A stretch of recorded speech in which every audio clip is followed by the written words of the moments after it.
చేయడం మూలాన మనకి ఈ సమస్యను కూడా అధిగమించవచ్చు అని ఒక నా యొక్క మనవి అధ్యక్ష. అదేవిధంగా థర్డ్ పార్టీ అథెంటిఫికేషన్ ఇది ఇంతకుముందు కరోనా సమయంలో ఇచ్చిండ్రు. ఇప్పుడు ఎందుకంటే అధ్యక్ష ఈ థర్డ్ పార్టీ అథెంటిఫికేషన్ ఐరిస్ అంటే ఐరిస్ వాళ్ళకి ఐ ఆపరేషన్ అయిందనుకోండి, వాళ్ళకి ఐరిస్ కరెక్ట్ రావట్లేదు.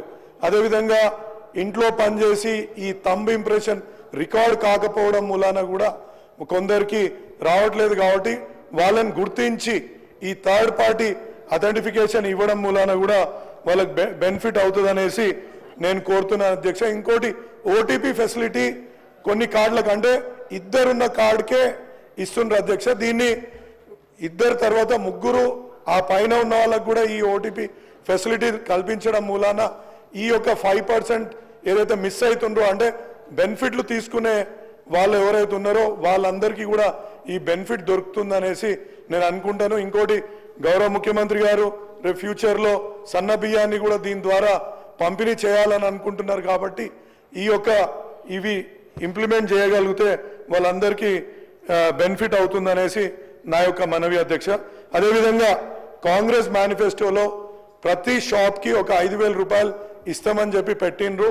దాన్ని 25,000 రూపాయల నుంచి 30,000 రూపాయలు ప్రతి షాప్కి మెయింటెనెన్స్ రూపంలో ఇస్తే చాలా బాగుంటుందనేసి నా యొక్క మనవి అధ్యక్ష. ఇంకోటి ఇంతకుముందు మా సహచర సభ్యుడు అడిగినట్టు ఇంక్రీజ్ ఇన్ షాప్స్, ఎందుకంటే కార్డులు పెరుగుతున్నాయి, రేపు మళ్ళీ తెల్ల రేషన్ కార్డులు కూడా ఇవ్వబోతున్నాం. కాబట్టి దాన్ని దృష్టిలో పెట్టుకొని కొత్త రేషన్ షాప్స్ ని ఇవ్వాల్సిందిగా కోరుతున్నాను.